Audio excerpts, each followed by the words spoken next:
Okay. Shall we get started or wait a few more minutes in case somebody else joins in?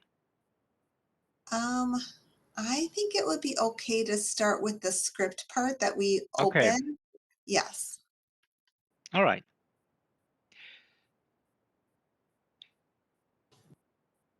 So, starting, let me just start. I want to welcome to the August meeting of the Equity Advisory Committee. And I want to acknowledge that COVID-19 is causing us to alter our usual procedures. And we have invited residents of the region to participate in this meeting virtually. As we know, Governor Walz has declared a peacetime emergency in response to COVID-19, and the Met Council has determined that it's not practical or prudent to conduct in-person committee meetings for reasons stated in the Governor's Emergency Executive Order. Accordingly, the Met Council members will participate in this meeting by phone or other electronic means, and this Equity Advisory Committee meeting will be conducted under Minnesota Statute Section 13D.021. The Council has determined that it will be doing virtual meetings at least until October 30th of this year. Before we call this meeting to order, a few quick reminders and guidelines about Webex and the virtual meeting process. And these are the rules of conducting conversations here online. You will remain muted unless speaking. If on phone and computer, only unmute one device when speaking. Please announce your name before speaking. All votes are conducted by roll call. Communicate with each other only through speaking. Only use the chat function to address technical difficulties such as you can hear or be heard, or that you have a question. And you can type your question in the chat, but avoid having conversations for transparency purposes. Use the raise hand feature if you wish to speak. If that doesn't work, type in the chat, I have a question. And for your information, this meeting is being recorded and will be made available online. Irina will be monitoring the chat. Reach out to her if you are having technical issues, and she will put her phone number in the chat. So at this time, I call to order the meeting of Tuesday, August 17 at 6:07 p.m. Irina, will you do the roll call, please?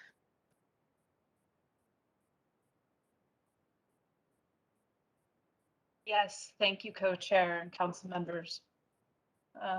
So when I call your name, will you please let me know if you are here? Lenice Block, Nicole Ellis McGregor, Leah Goldstein Moses, Here. Francisco Gonzalez, Here. Nicholas Jenkins, Chai Lee, Here. Michael Luceni, Julia Miller. Michael is here. I'm sorry. Oh, thank you. T. Wei, Brianne Rothstein, Sarah Rudolph, Mohammed Sheikh, Nalima Sitate Munene, Philip Sterner, Anita Irvina Davis. Here. Thank you all. Do we have a quorum? We do not. Okay. We will be monitoring to see if folks join in late, and then we might need to come back and approve the minutes. That we cannot do that because we don't have a quorum at this time. So there might be a switch, might be some change to the agenda again if we have a quorum as we go forward tonight. So let me move forward to the next step, which is to the next item on the agenda, which is the public invitation. Oh, I think Leah's gonna do this part. Okay, go ahead, Leah. All right, thank you so much, Councilmember Gonzalez. We have now started taking public comments again. And as a reminder, if you wish to offer a public comment at a virtual meeting, please pre-register by emailing public.info@metc.state.min.us. I will put that email address in the chat as well. And you can also send your comments by email. We do not have any people who have pre-registered to speak today, so thank you. Put that in the chat. And now I'm going to talk a little bit about our EAC nominations and vacancies. So we have, as part of our nominations and vacancies process, we have we open up our application through a formal portal, and that application process is likely to open up in September of this year, with applications coming in October, review and interviews in November. And then we will be forwarding our recommendations of new members to the council for approval in December, with new terms beginning in January. In this cycle, we have several vacancies that need to be filled. There's a blend of people whose terms are ending. There's some seats that are currently vacant because people have stepped away from their service. And if you are someone whose term is ending and you'd like to continue serving, we really encourage you to reapply and resubmit your application. Many thanks go to Anita, Michael, and T, who have agreed to serve as our nominations committee, which means that they'll be working with Councilmember Gonzalez and myself and possibly one other council member to review applications, do an initial scoring of applications to see, to confirm who we will be interviewing, and then sit in on the interviewing process. So thank you very much. I know Michael and Anita are here this evening, so thank you for agreeing to serve in that way.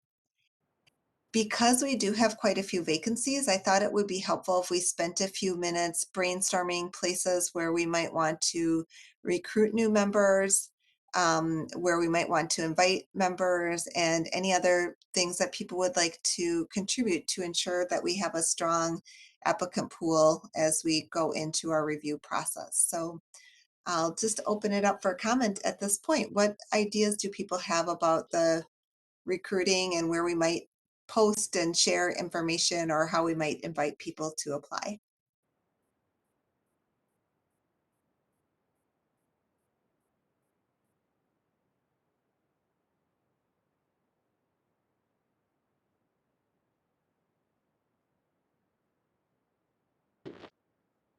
Sorry.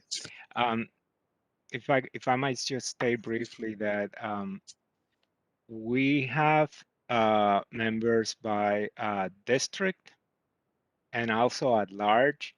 So there might be opportunities for folks who live in a district in which we already have, you know, if you don't want to apply for your district's representation, then you can do it at large, which will mean that covers the whole region. So there are multiple opportunities for folks to apply as a district or as at large position.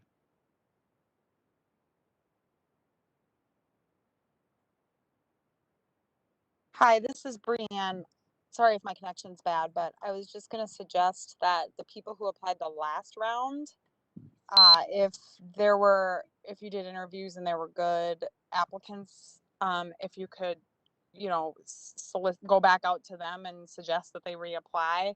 That's worked well in the past for me. So that's just a suggestion to tap into that pool of previous applicants.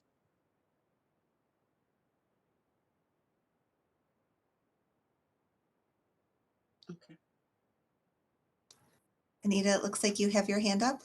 Yeah, thanks.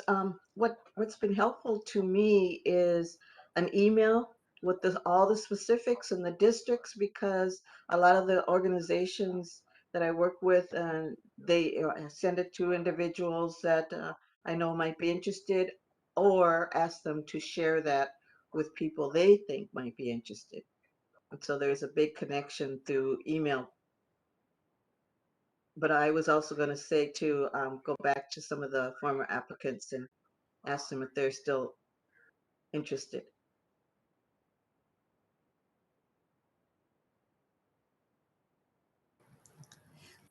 Anita, can I just confirm that what I'm understanding? Are you suggesting that we have an email that has all the information available in it, so it's very easy to forward and disseminate? So it's already kind of like a template you can just forward on to people? Yes. Okay. Yeah. If it comes from the chairs to us, the membership here, and then we can forward it on. To me, I think it goes faster than waiting till I have another meeting someplace and then mention it in some of the, at the end of the meeting. Oh, by the way.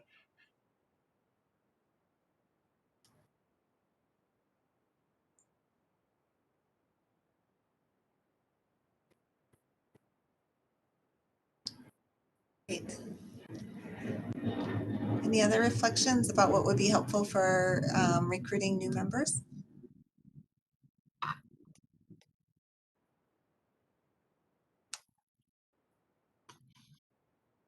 We can just mention the high pay and the convenience of working just 1 hour a month or whatever.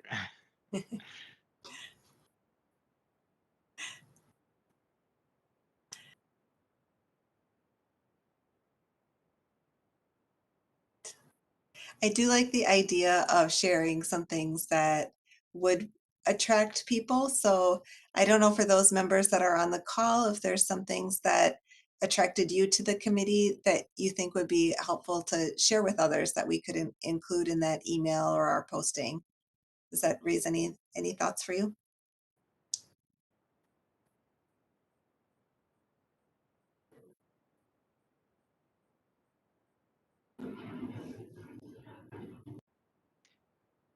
Leah, you mean like a short sentence of I enjoyed being at the EAC because A, B, and C or something Yeah, like that? Okay. exactly. Yeah. Does anything come to mind for anybody already?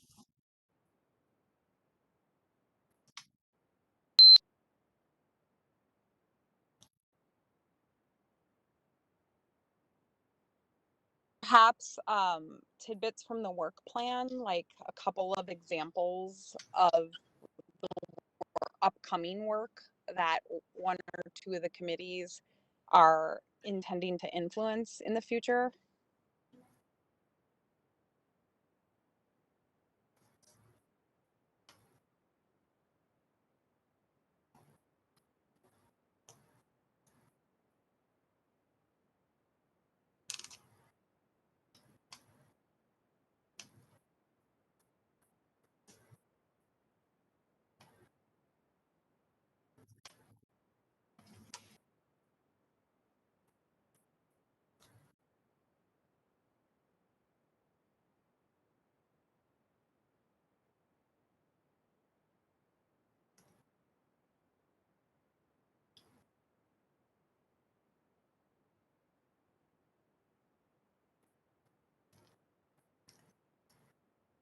Great. Well, we will not start our recruitment until close to our next meeting time. So you don't have to be ready for it right this moment, but if you have other ideas about ways or places we can recruit, please do let me know. And I've jotted down some of the things that we talked about so far. So thank you, everybody.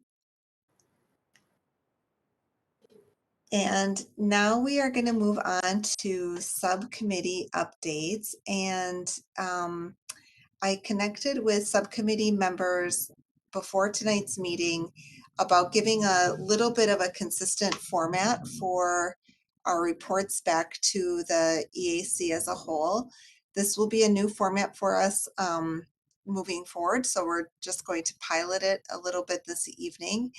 And tonight, I don't think we have any members of our transportation committee here, so we will only be getting updates from our operations and our affordable housing subcommittees.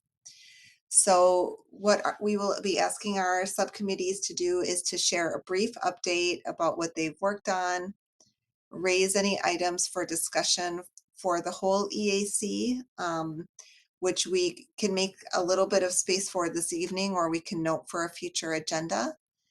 And then if there are any requests for the EAC, such as new members needed or introductions to a specific group or things like that, we will ask for those as well. So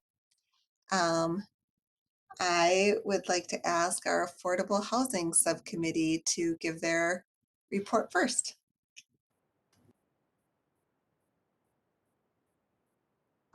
Thank you, Leah. This is Brianne. So I was appointed the subcommittee chair during the last housing subcommittee meeting, and the housing subcommittee currently consists of Michael, Nalima, and Edward, and I believe I might be missing one person. I apologize. And the progress since the last meeting is that we had scheduled a meeting with Tara Beard and Lisa Barajas from Community Development to talk about housing and particularly the housing policy plan. And I missed that meeting, but I do know that Nalima and Michael were in attendance. So I think is Michael on the call?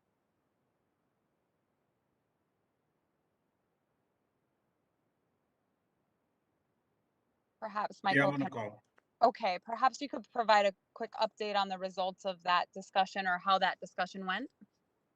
Yeah, I don't have my notes with me that I took for that meeting. Okay, that's fine. I put you on the spot. I apologize for that. That's all right. But yeah, unfortunately, only 2 of the subcommittee members were able to attend. So we're definitely gonna reschedule that with staff.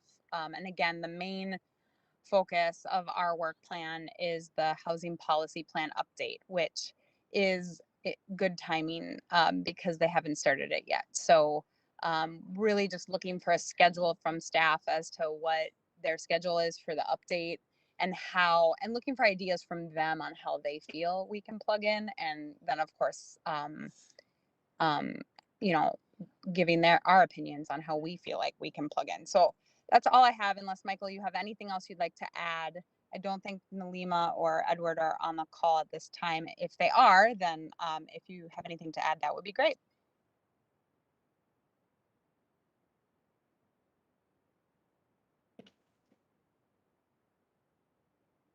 And then Leo, we don't have any action item requests for the EAC at this point, but we do very much intend to get plugged into the housing policy plan. And so I actually think over the next 6 to 8 months, we'll have a lot.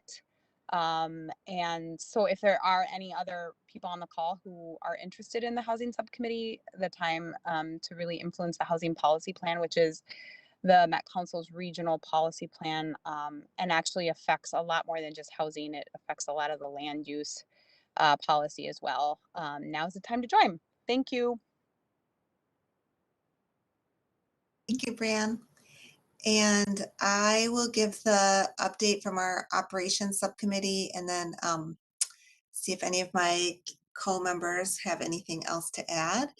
I am the chair of the operations subcommittee, and on the committee, Michael serves on that one as well, as does Edward, and so does Muhammad. And at our most recent meeting, we worked on looking at the new program and priorities for a new hire in the EEO unit that is going to be working and focusing on bringing more businesses to the council and strategies for accessing using purchasing to bring more businesses to the council that are owned by people of color and other protected groups. We brainstormed some strategies at our most recent meeting for a new fund that's being established for that work. We do not have anything for discussion for the full EAC currently, although the two domains that we are focused on in that subcommittee are the employment experience, so everything from hiring to retaining to advancing candidates within the Met Council and looking at the outcomes and whether those outcomes are equitable. And then looking at purchasing through professional technical services and other purchasing vehicles. And so later on today, we will be hearing from the equity manager at Metro Transit, which is related. We will likely have some agenda items within a few months, specifically related to the purchasing and that new program that we brainstormed about. So, but we don't have any at this time. And also, if you are interested in joining our committee, we would love to have additional members as well. We have a regular standing meeting on the first Tuesday of every month, and we would be flexible with the time if that time does not work for any of you. Thank you. And I don't believe we have any transportation subcommittee members here today, but I will pause to make sure that that is true.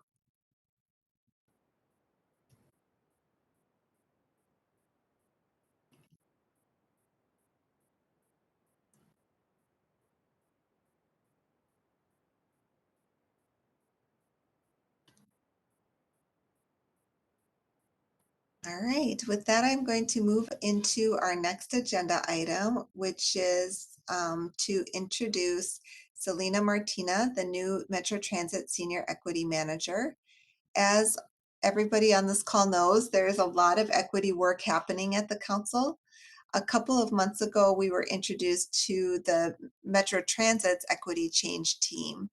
And we've also been in discussion in the background with the other equity change teams about potentially bringing them to one of our upcoming meetings. We now have Selena Martina, who is very new as the equity manager in Metro Transit.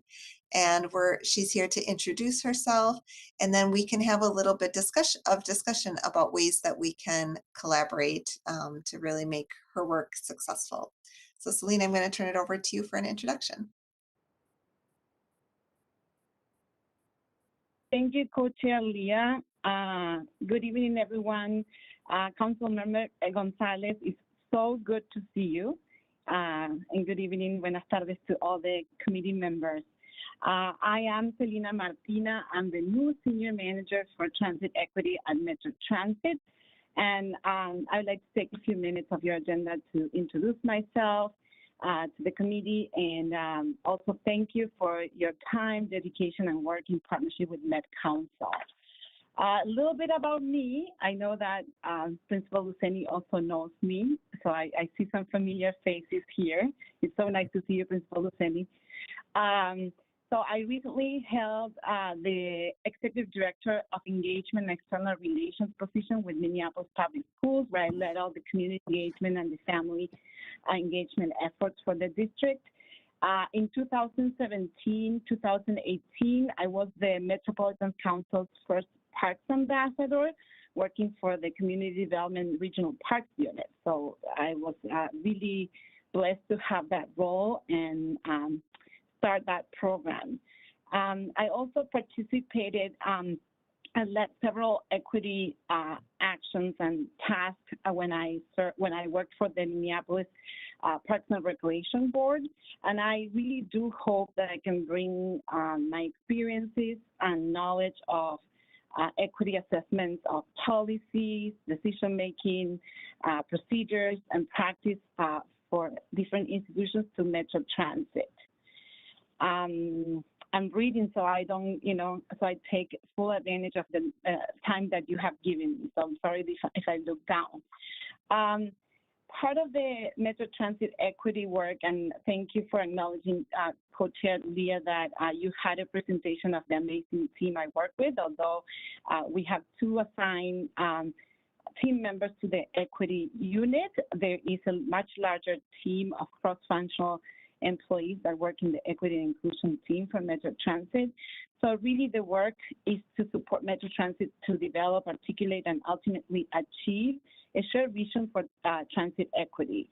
I think that, you know, my role will be key in helping Metro Transit define what transit equity is, so we can move forward with the subsequent goals and have a shared understanding of what we mean when we say transit equity. And again, complement and build upon the great work that has been started by the equity and inclusion team from Metro Transit, and support the initiatives that are led, you know, that have been led for now, I think, over a year. Sarah Barris and Rachel Cagle are both my team members in the equity unit. I also do hope in my new role to lead and support the core element 1 of the strategic framework of advancing equity internally and throughout the region, partner with the numerous Metro Transit department-led equity efforts that are already in progress, and working closely with the Office of Equal Opportunity as they also hire equity staff for the whole agency. I really see the work of the equity and inclusion team at Metro Transit as a partnership work with that is shared with this committee, with your committee, and the Equity Advisory Committee serves as the consulting board to the Metro Transit work, such as, you know, I see collaborating on strengthening the relationship with the Transportation Equity Advisory Committee subcommittee. I know that member T and Sarah are both part of the subcommittee, and look forward to strengthening that relationship, to developing transit equity statement and vision, and really have a shared understanding of transit equity, like I mentioned before. So consult with your committee on that. Developing transit equity metrics and assessment tools and evaluation, as well as progress monitor that work, and you know, continue to fostering a workplace that is diverse, equitable, and inclusive, such as, you know, continuing with our training, train the trainers, and furthering the work of the intercultural development inventory work. And I look forward to partnering with you all on this work, and to consult with you on some of these important goals that we have in mind. So thank you very much for your time in the agenda. I know that today's agenda is packed. You have a presentation that is coming up after me that is very interesting and deep in the Blue Line engagement. So I, of course, if you have questions for me, you know, I'm here, but thank you again. Looking forward to the work and the collaborative work.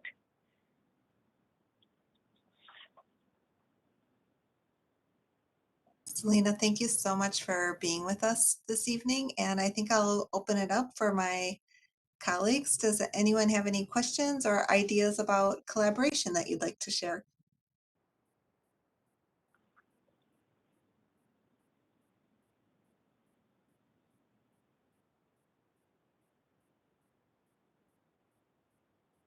This is Char. I just want to say welcome back to the council, Selena. And if there's any way that we can support you, please feel free to reach out to us and let us know as you get into this work. Thank you.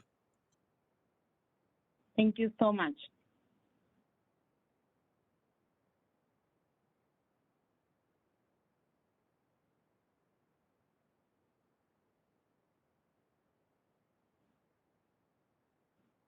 Selena, just a quick question. How many staff are on your team? So thank you, Council Member Gonzalez. I currently have 2 direct reports, Sarah Barris and Rachel Cagle. I think Sarah came to your meeting a couple months ago to present along with a member of our equity and inclusion team. So 2 and me 3.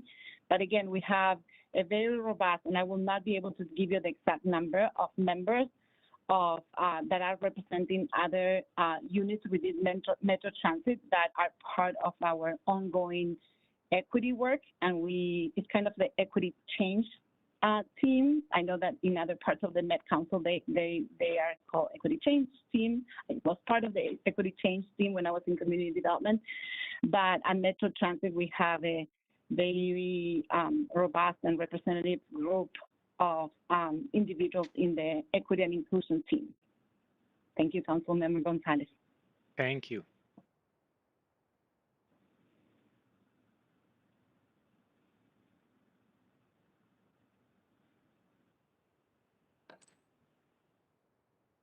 Mentioned this already, but were these existing positions or are they fairly new positions to Metro Transit? And I apologize if you already mentioned it and I missed that. The equity specialist, Co-Chair Leah? Your position and then the two that report to you. Thank you. And I don't think the positions were new. There was a prior manager of equity manager at Metro Transit, although the position evolved into a senior manager, the role I'm taking right now, based on the priorities and the new strategic direction. Thank you. You're welcome.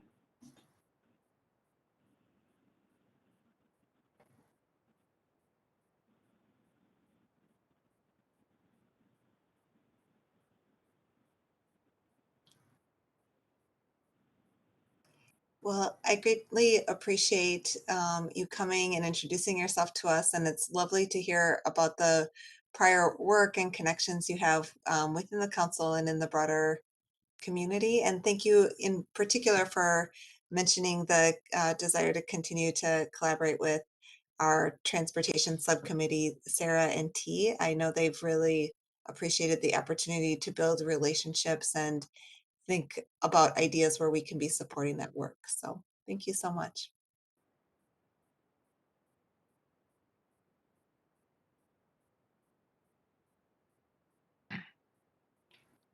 Okay, we're running a little bit ahead of schedule, which is good. So we have plenty of time to still discuss and share ideas on everything that has been presented here so far.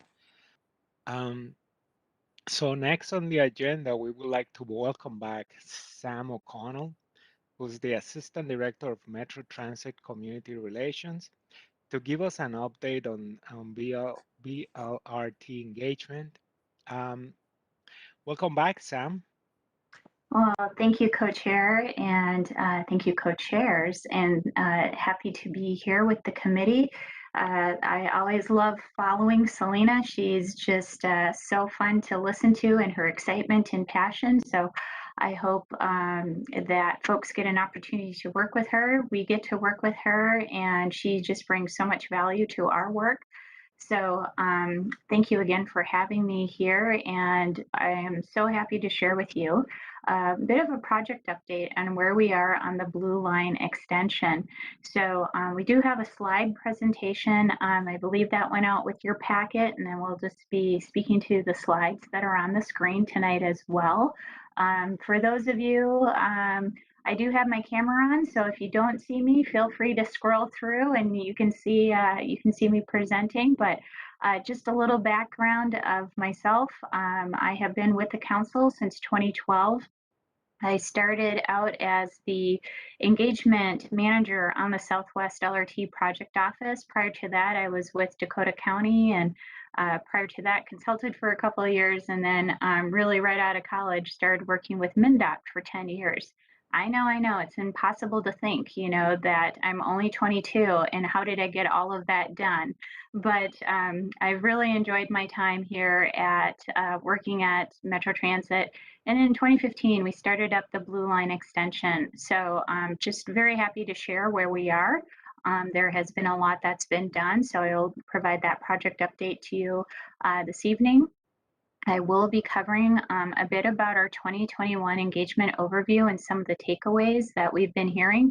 A lot of the work that this committee does, obviously, is trying to improve our processes and making sure that we are connecting with community members. So hopefully you will see yourself in this work. I think you will also see yourself in the anti-displacement work that we are doing as part of our project as well. I'll just talk at a real high level, kind of where we are with some of the routes that we are looking at, and happy to come back at another time to dig into that a little bit deeper with you. And then also just share with you how we're going to go about and do our work and really look for community supported alignment. And then I'm happy to be here for any discussion you'd like to have, and we can talk about next steps. So if that works, we'll go ahead, and Martina is going to run slides for me today. So thank you so much, Martina. And we'll just go ahead and move into the next slide, slide 4. And where we're talking about our project transition. So I think a lot of folks have been involved with our project. I know Brianne has in kind of her professional setting, as well as Nalima as well, in terms of the work that she does. And actually was just at an event with her that ACER hosted on Saturday to talk about the Blue Line extension at Becker Park in the city of Crystal. So a lot of folks do have a good connection with the Blue Line extension. Just to share it, and maybe Martina, maybe if you can bump down just a little bit in your bar there so folks can see the full corridor. Thank you for doing that. So I'll just start from the top just to get folks oriented to the Blue Line extension as we were working on the project up until basically last year. So we start out in the city of Brooklyn Park, and we're primarily on West Broadway.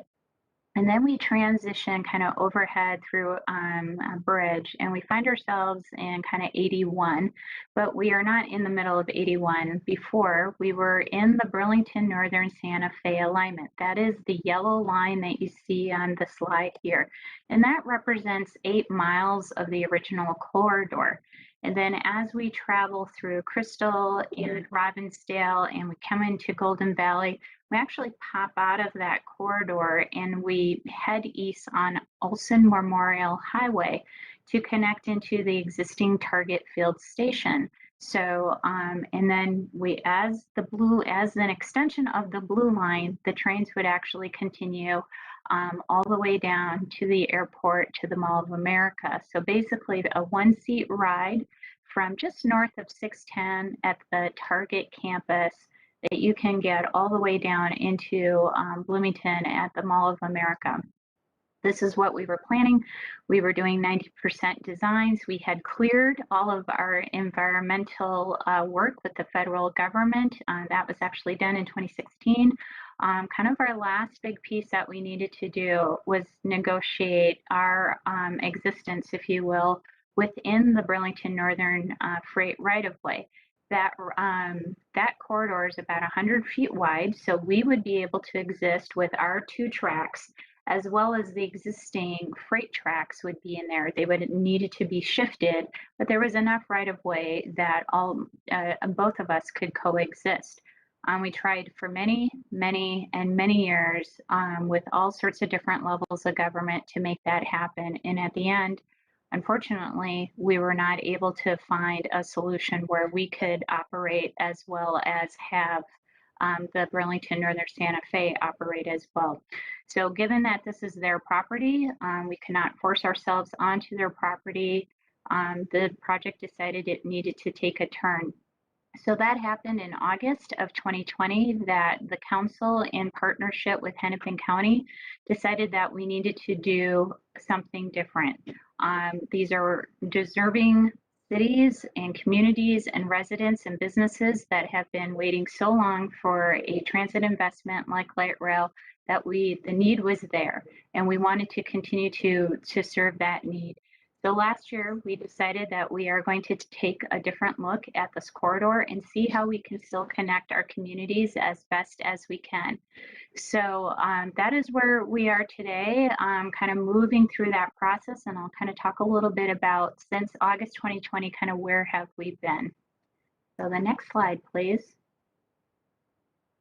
So again, Arena, if you don't mind, thank you so much for that. So just to kind of give folks some of those big mileposts that we have experienced on the project is last August, so almost a year ago now, that is when we made our joint announcement that we do need to connect our communities, but we're going to have to maybe think about how we do that in a slightly different way. So for the prior to that, we were kind of really quiet, sort of just really focused on getting our design done and working out a solution with the Burlington Northern Santa Fe. So we had a lot of our communities just waiting and waiting and waiting.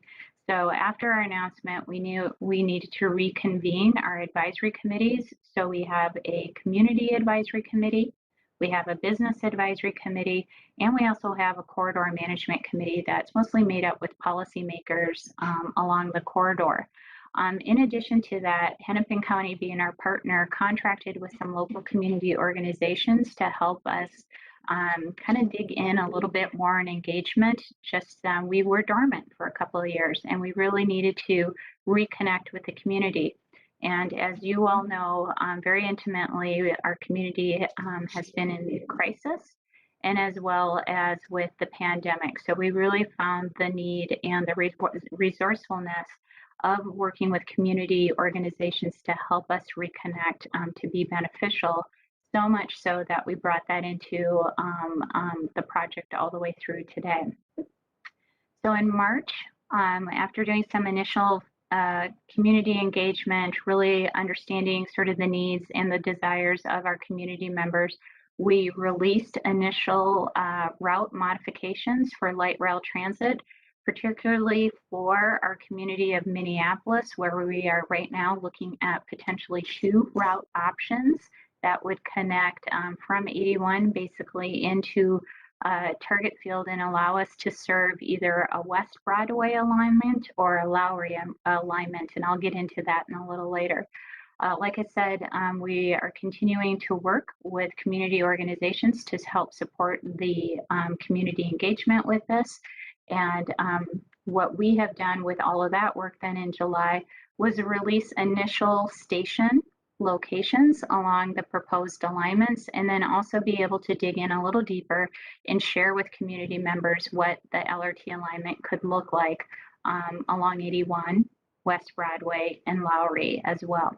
So July and August has been really focused on meeting in person where folks are. So we've been out to a lot of our places of worship, our educational facilities, our neighborhoods as well, kind of the community events, in addition to hosting our own in-person open houses as well as virtual.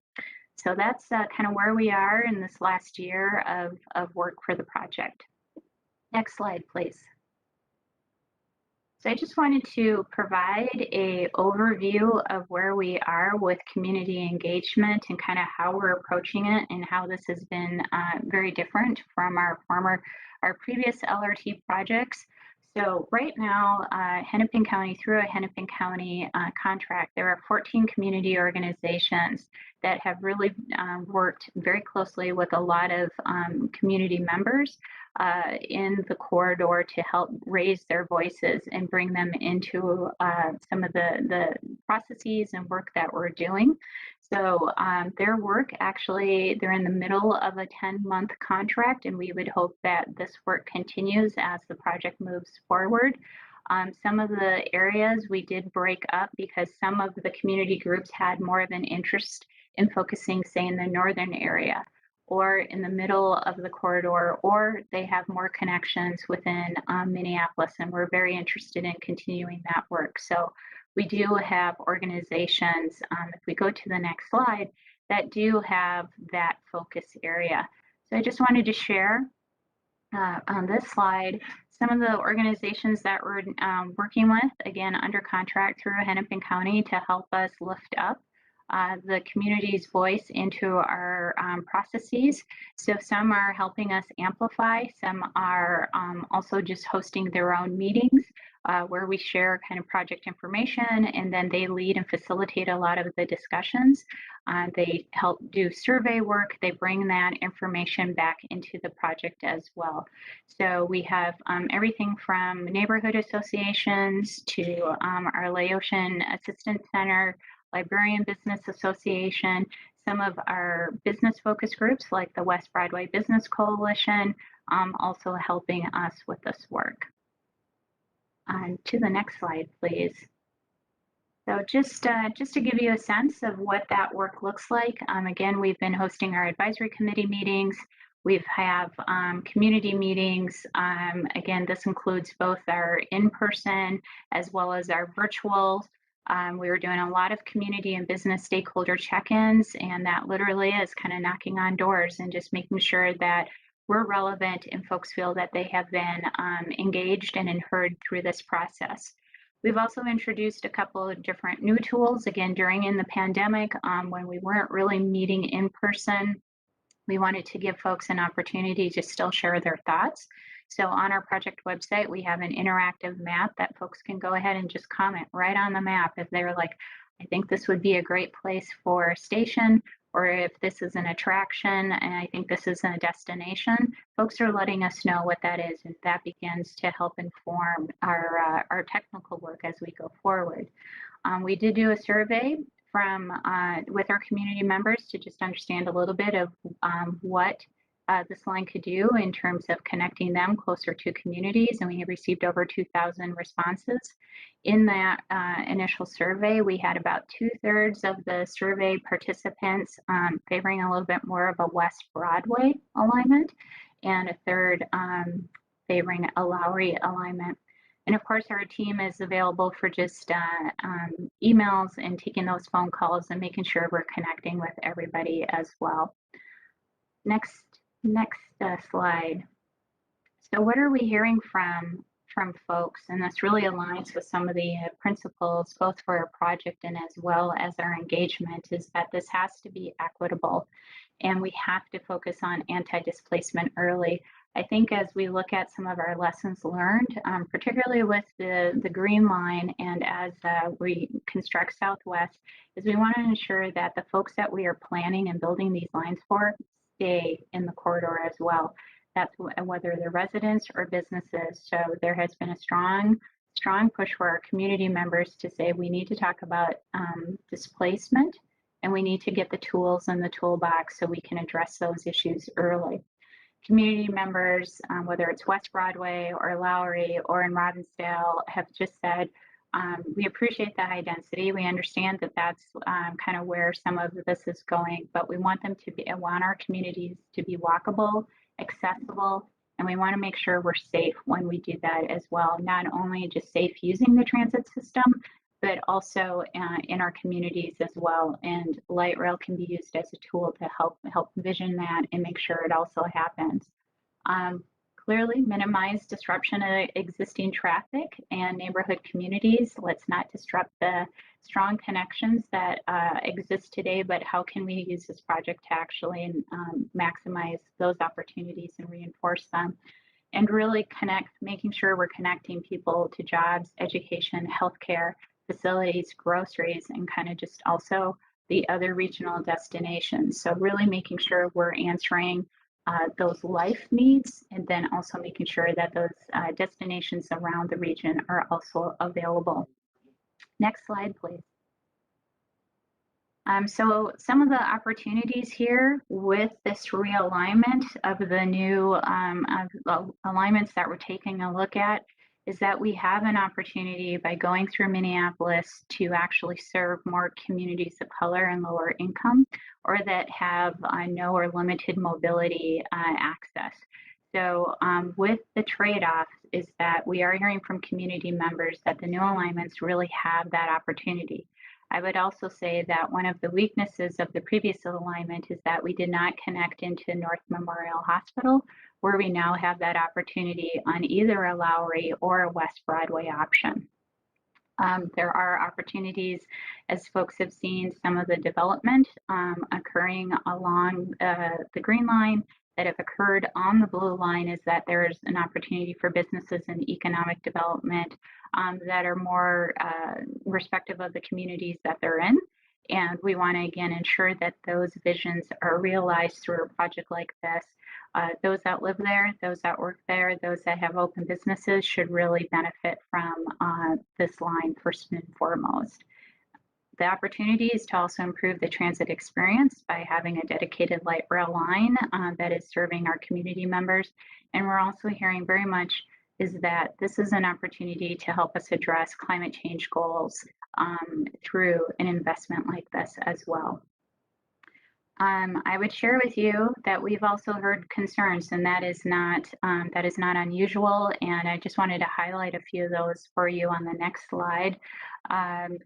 As we're in community and as we're hearing, and that there's always the sentence of, I support light rail, but. So what is that but? What are we hearing from community members? And again, it is about the gentrification that might occur with a light rail project like this, and its displacement, right?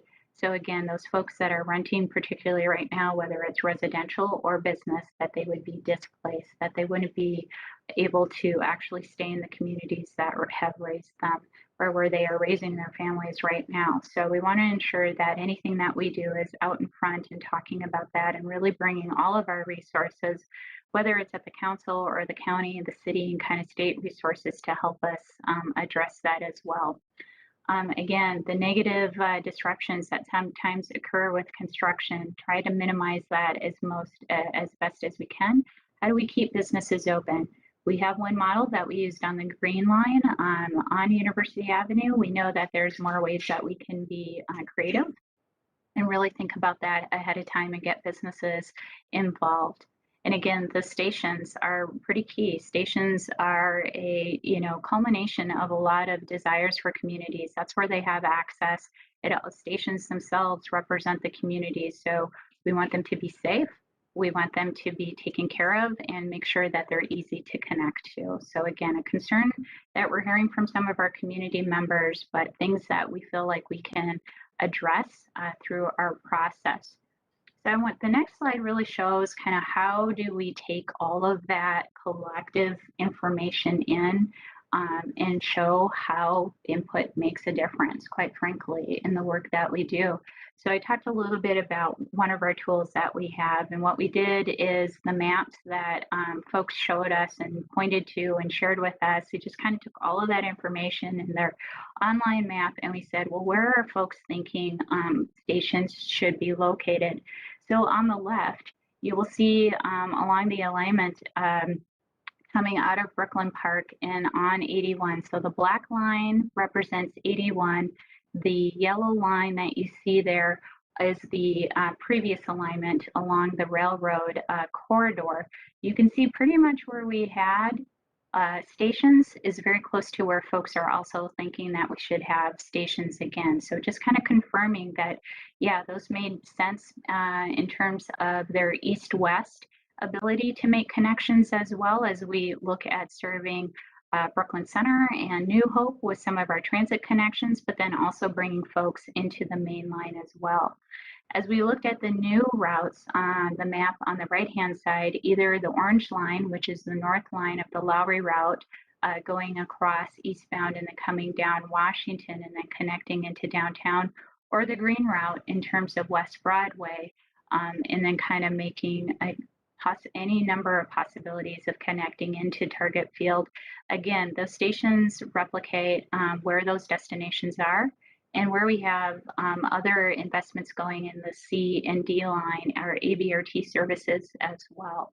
So that is how we bring that information in and provide that and use that as a basis for a lot of our technical work. Co-chairs, would you like me to stop and see if there's any questions, or would you like me to keep going on some of the other elements of the project?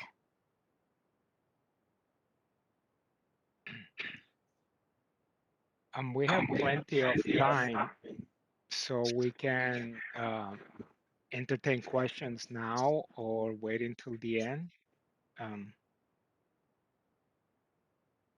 Leah, any suggestions? Why don't we take a couple questions at this point so far, and then we can move into the rest of the presentation. Okay.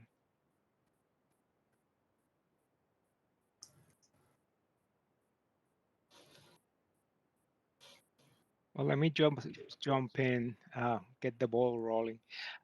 Sam, do you have any information about the demographics along the new proposed routes? And how did they differ or are different from the original route through using the railroad track?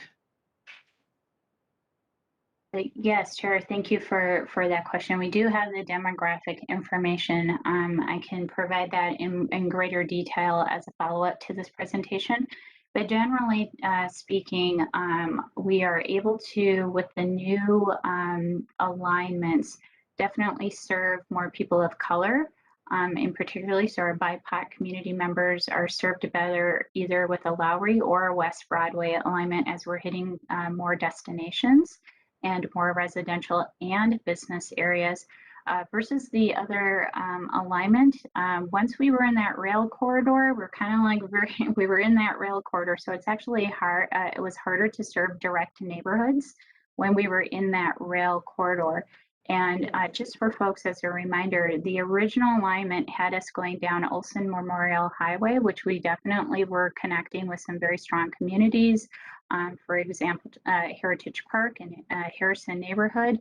But once we kind of dropped into that rail corridor, we were almost a little bit invisible. So it was really hard for us to connect to some of those communities until we get to those stations. And that corridor again ran through Golden Valley and then connected into Robbinsdale and Crystal.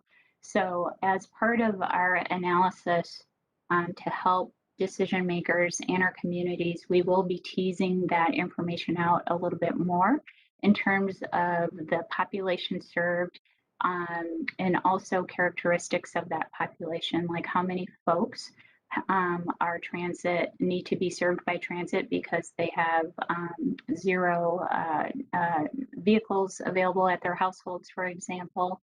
And then also what communities have a higher percentage of rent burden in terms of this as well. So a lot of that information will be coming into our project, into the analysis as well. Okay, thank you. It's good to know.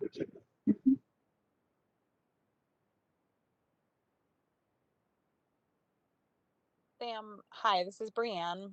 My question is, has there been any specific anti-displacement strategies or efforts that you have heard in community and or anywhere else to date? Yeah, well, thank you, Brianne, and thank you for that question. And actually, that leads us maybe really nicely into our slide 15, and we'll talk a little bit about that anti-displacement work. So as Brianne shared with you, anti-displacement work does exist.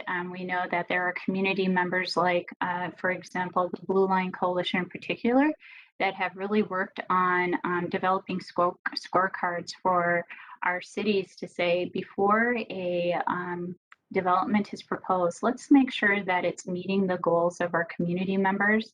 Let's make sure that it helps move the needle on equity. So there are some communities that are using that scorecard as well. But as we look at this as a corridor that's connecting multiple communities, we need to have a consistent approach to that. So that is why, as part of our work, we are working on anti-displacement. And part of that process is helping us inform or bring that information as we continue to do our work, but understand that regardless if we're on West Broadway or Lowry, there will be this concerns about gentrification and displacement. So we want to work and start getting that group pulled together. So we have released a RFP and we received proposals, and Hennepin County led that RFP process. Myself, including representatives from the city of Minneapolis and Hennepin County, and we also had representatives from our business and advisory committees to review the proposals. Our hope is we can introduce that contractor to our advisory committees. And really what that contractor is going to be doing is help us facilitate that discussion with an anti-displacement working group and really bringing those best practices that exist today, and also taking a look at best practices around the nation and seeing what we can do again at all levels. We know that as a agency that we couldn't represent that work completely and authentically, so we received quite the consent and consensus from our community groups is like, that's right, you shouldn't probably be leading this work, but go out and find a contractor that is steeped in this information, that really does work at the community level, that has the experience of doing this work both locally and can also tap into national experience to help lead it. We understand that sometimes we bring baggage, and I think that was a very fair assessment to hear, not only from the council, but for Hennepin County. So we also don't have a city leading this.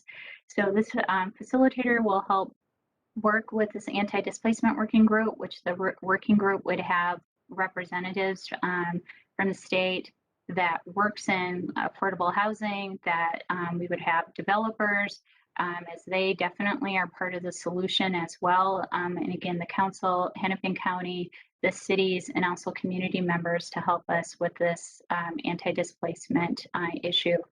We think this is one of the first times that this issue has been brought in so early in a large scale project, and we're really excited about it.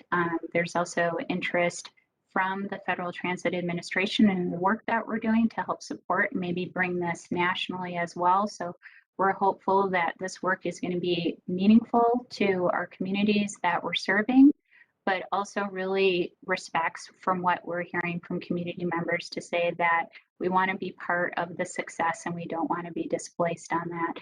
So we understand there are some efforts that are in place, and we want to be able to bring all of that to the table and then push that needle a little bit further.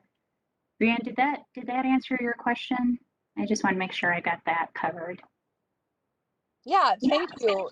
So you've got a contractor working on it. Did you select that contractor already? We have selected, and right now they're just going through the Hennepin County contracting process. So as soon as we are able to, we will be announcing who that contractor is. Okay, yes. thank you. Just wanted to make sure, in case anybody else has any comments or thoughts about the anti-displacement work before we continue.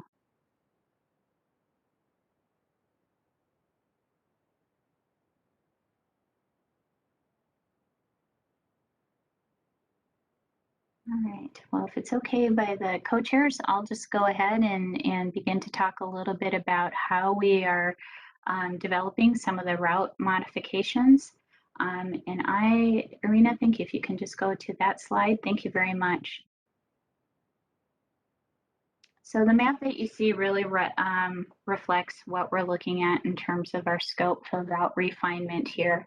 So the 4 stations that you see on the northern part of the corridor, those are stations in Brooklyn Park, and they are not moving. They were not in the rail corridor to begin with, and so we are confirming with community members and policymakers, yes, that these still retain the benefits of having these stations up there, and that a lot of the work that the city has done to really enhance that corridor and really being creative of new residential and thinking for the future for mixed use, and then also attracting a good number of businesses to that corridor. So that corridor makes a lot of sense to continue to stay that way. As we do that little hook from the blue to the black, and that's the 81 corridor. So that is Botno Boulevard, County Road 81. And again, we're confirming that those stations make sense. And what we're really making sure is that all of the alignment options, especially as we look into Minneapolis, is that they are they support the adopted project principles, that we have the right of way, that we can get in there, that we also have, you know, it makes sense operationally. It's not moving too fast, but it's not moving too slow. And that basically it's bringing in some of the work that we've done with the previous alignment to kind of respect that work. And then really also just making sure that this is 110% supported by our community and stakeholder input. Our goal is to get to a community supported alignment. So how are we doing that to help our community members understand a little bit of what that looks like?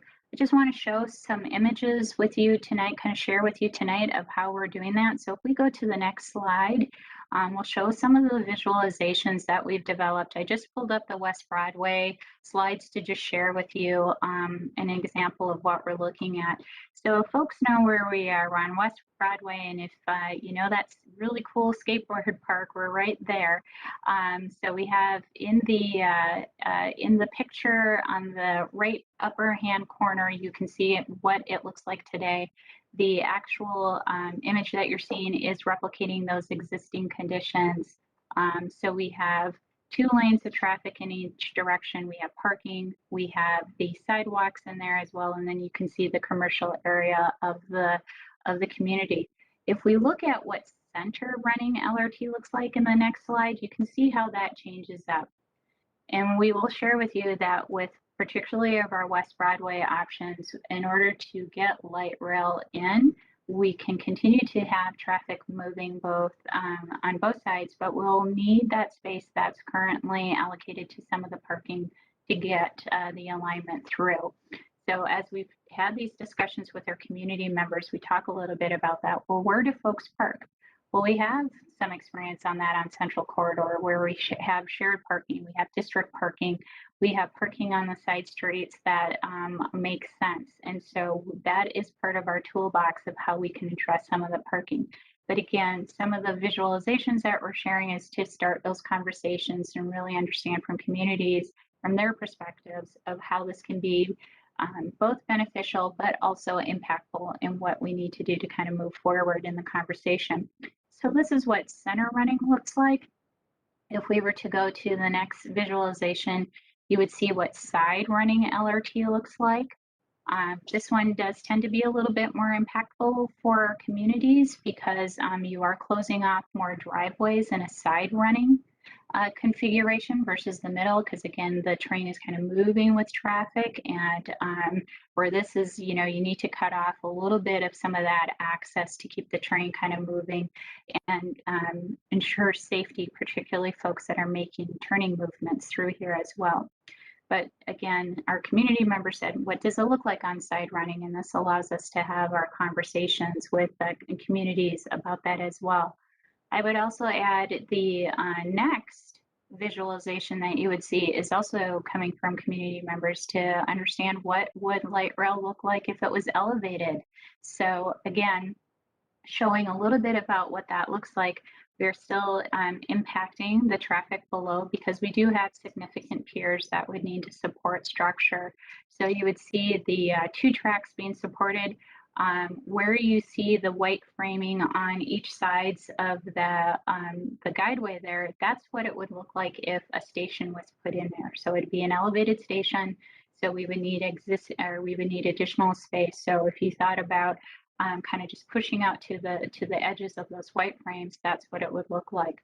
But again, this is something that helps us with our conversations with community members and how they're understanding to make these trade-offs. Well, is this something that I would like in my community because I feel then traffic would move better, or is this something that I want in my community or don't want in my community because I feel like maybe this is not what I want my community to look like?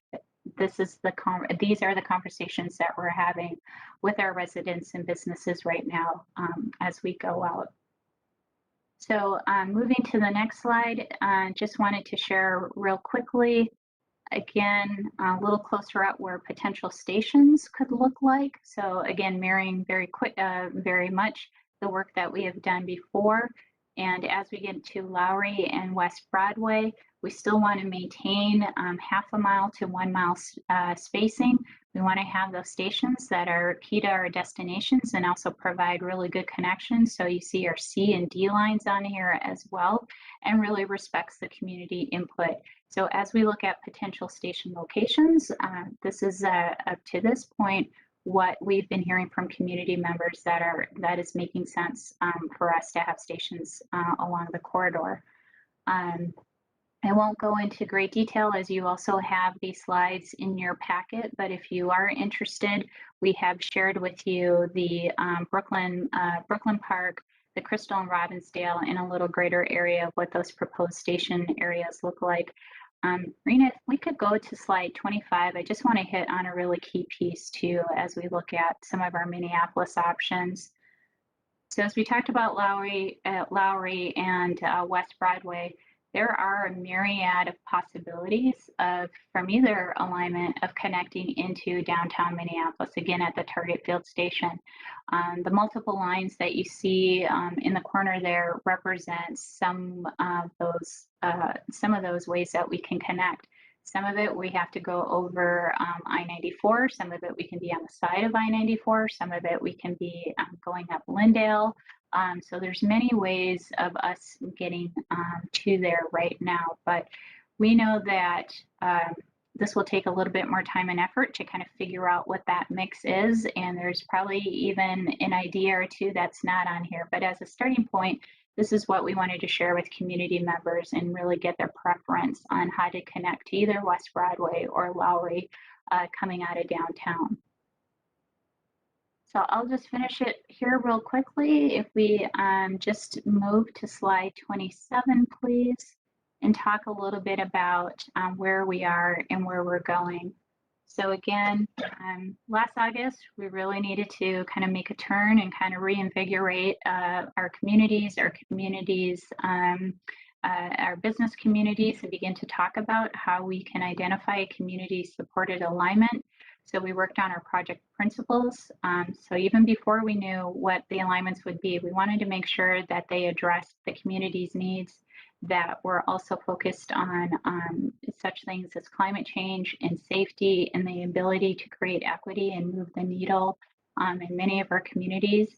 We took all of that information, we developed those initial routes. Folks shared some of what those thoughts were, and then now we're able to layer on potential station locations, as well as a little bit of what LRT would look like being hosted on any one of those alternatives as well. So where we are right now is kind of using our project goals and objectives is to develop some evaluation criteria.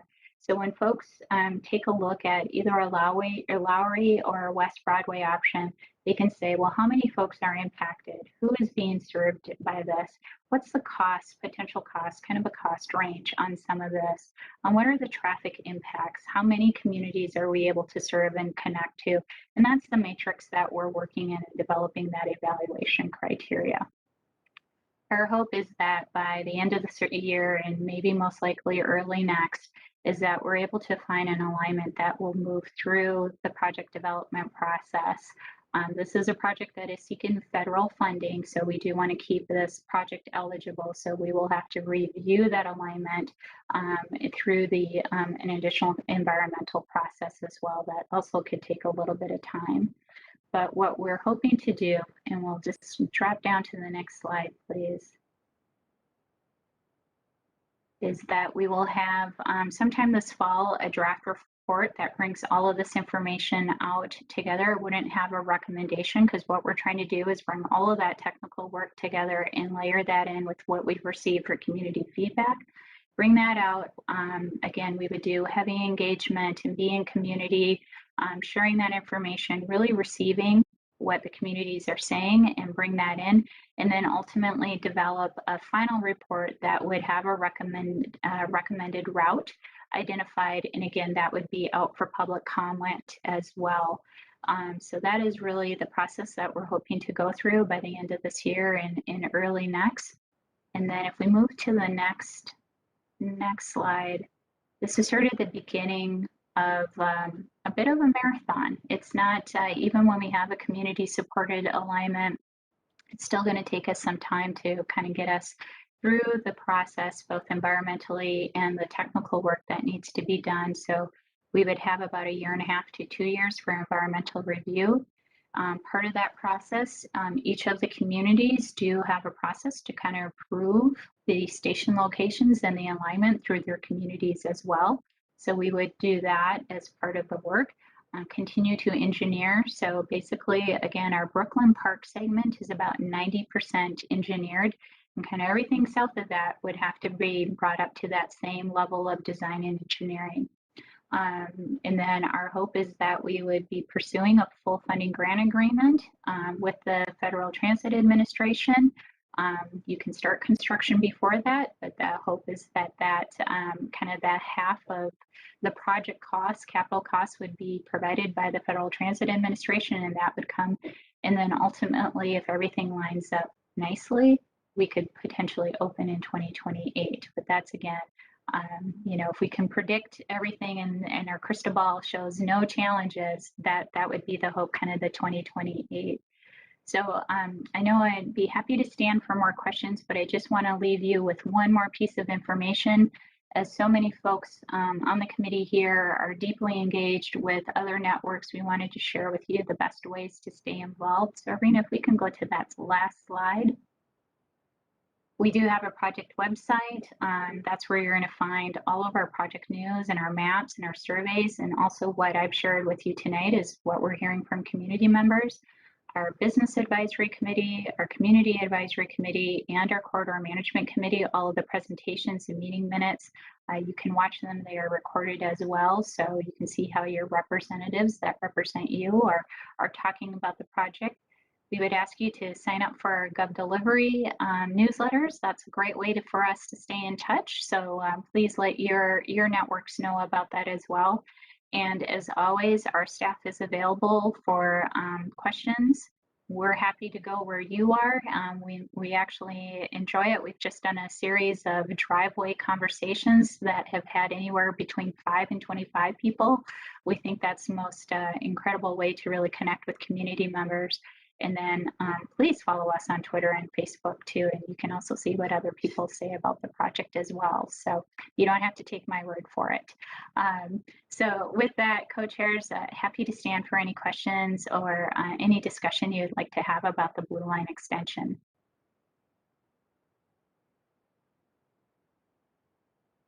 Sam, I just want to thank you for this great presentation and all the information that you provided.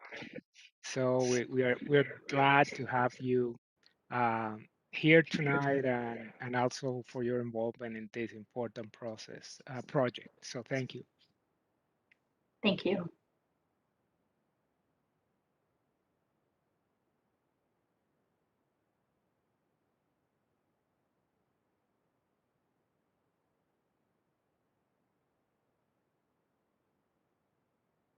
Any questions or comments?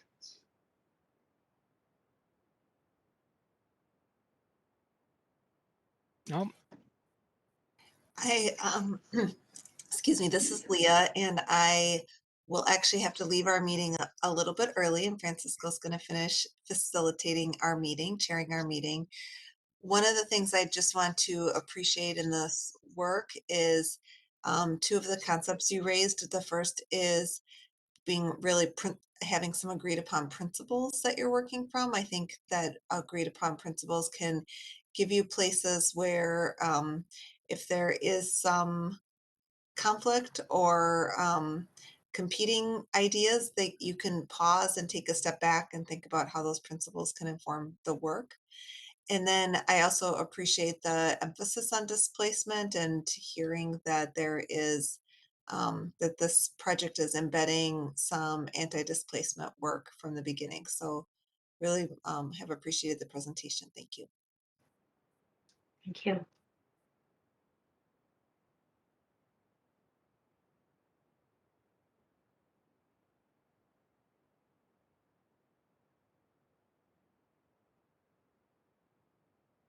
Okay. I don't see any questions. So thanks, Sam, for the presentation again. And surely we'll like to have you back as the project moves forward and there's more uh, firm details and information about the routes, etc. So looking forward to see you in the near future with updates to the Blue Line project. Thank you. Thank you, Co-Chair Gonzalez, and I'm happy to come back, and thank you for your time tonight. Much appreciated. Thanks. Okay. So moving on, and the next item of the agenda is that we will like to hear some updates from council members, updates from the various standing committees in which we are members. Let me just start by saying that I've been out for several months due to a medical issue. So I've been unable to follow up or participate on my assigned committees of management and transportation until last week. So I will ask Council Member Lee if he has any updates on the Management and Community Development Committee. I don't think that Council Member Sterner is here. So Chai, this is your show if you have any information to share with us. Thank you, Councilmember Gonzalez. So my management committee meetings, they happen quite often. So I wasn't prepared to talk about management in particular. But I remember recently there were I think at the last meeting I think we approved a few um, formal things like adjusting fundings to um, the Southwest uh, line, some Cobra procurement. Um, and then for the community development, as Brianne kind of alluded to earlier, the big thing right now before our plate is the housing choice vouchers. And so we have to, as a PHA, under federal laws, we have to approve an annual plan. And right now, the Metro HRA, we have about almost 8,000 housing choice vouchers, of which 970 are project-based vouchers, which is about 14%. And HUD gives us the discretion to go up to about 20%. And so the big kind of debate for us is um, what kind of numbers might we set the PBVs at? And so as Brianna alluded to, we are in the middle of an open comment period. Had a public hearing last night um, at the CDC, and the public comment period ends at the end of this month. So folks have 2 more weeks, and then um, this issue will come before it will come back to the CDC September 7th, which is the day after Labor Day, and then it will come before the full council um, 2 weeks after that. So in mid September, this plan will come before the full council. And so if folks in the committee, in community have people who are passionate about and want to advocate about on this issue, please um, let me drop the link to the public hearing comment here onto the chat for folks who can see the chat. Um, and so that gives you the schedule and the contact numbers and emails to share your input. And so as far as the CDC goes, that's the big thing before us right now. Okay, thank you very much for that update. It's very important for the folks who are interested in housing issues, and we do take those public comments into consideration. So definitely, we will, or the committee will read them and take them into account as the process moves forward. Any questions or any additional comments regarding any of the standing committees of the council? No? Okay.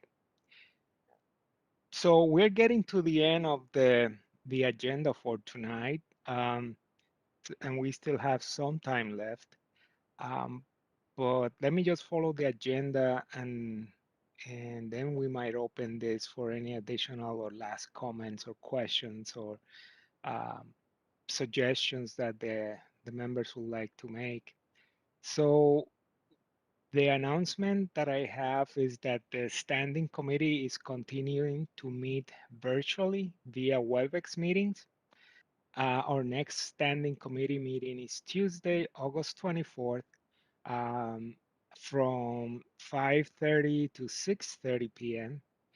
And again, the participation in the standing committee is critical for guiding the agenda of future meetings and topics for discussions and focus for the committee. So it's at the standing committee um, meetings that we discuss what to include in the agenda, what to bring before the full EAC. So please feel free to, actually we encourage you to attend those. It's open to anyone, any of the members to come in and share your thoughts of issues that we should be discussing, um, ideas of how to improve the workings of the EAC, everything and anything that you think is relevant. Please bring those to the standing committee for our consideration and perhaps inclusion into our future discussions at the full EAC. And before adjourning, I'm just going to open the floor for any last comments, ideas, suggestions, anything that the folks here would like to share with the rest of us. And I see Anita raising her hand. Thank you. Um, Yeah. I just, I'm participating in an Upper Harbor Terminal in North Minneapolis in an environmental justice advisory discussion. And some of the things that have come up is affordable housing. So if you've been keeping, on tap of what's going on in North Minneapolis at the Upper Harbor Terminal over there on 94 Washington and Dowling, they're going to be building some housing, and the discussion comes up about affordable housing.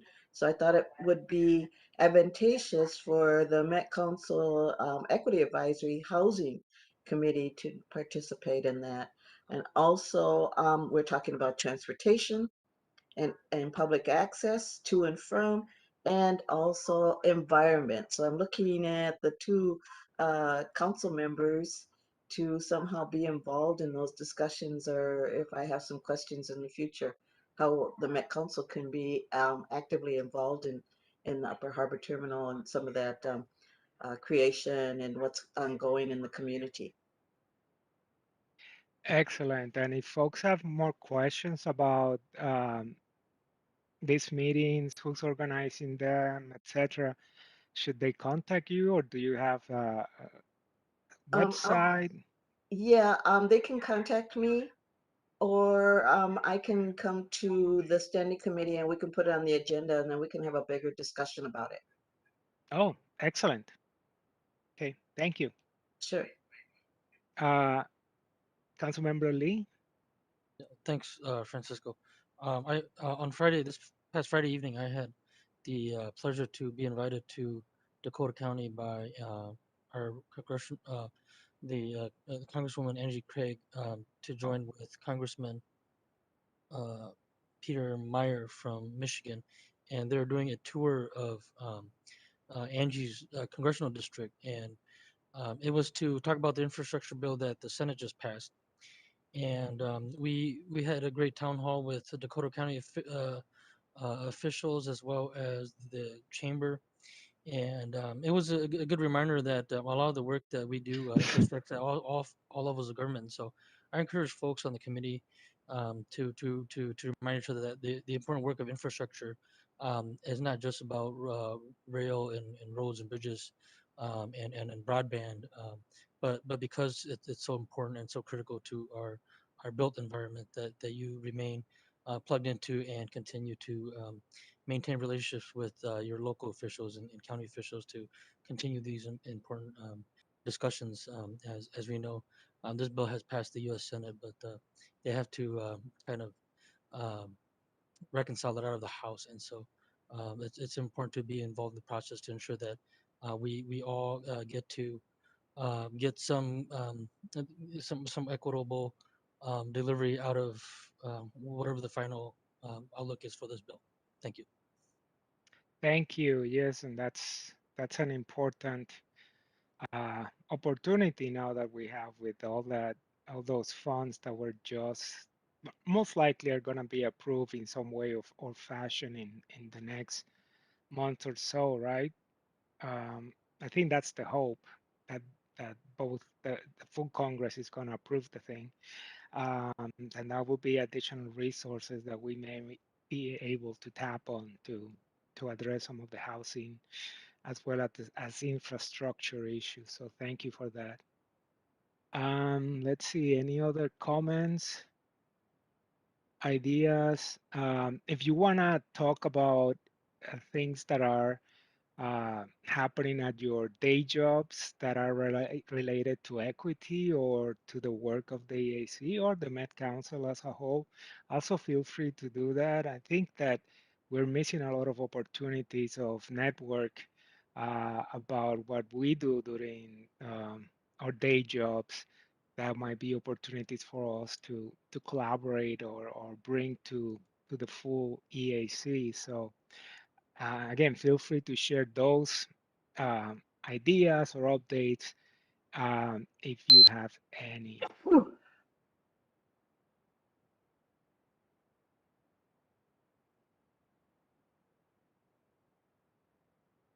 Well, I don't have any since I've been on medical leave, but anyone else have any comments or suggestions or updates? Okay. Well, seeing none, this concludes our agenda for tonight. So at this point, I will adjourn this meeting.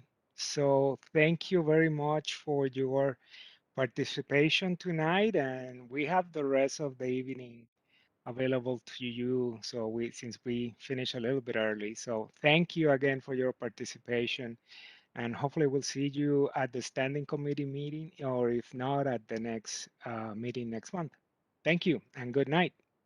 All right. Goodbye, everyone. Thank you for coming, everyone. Good night.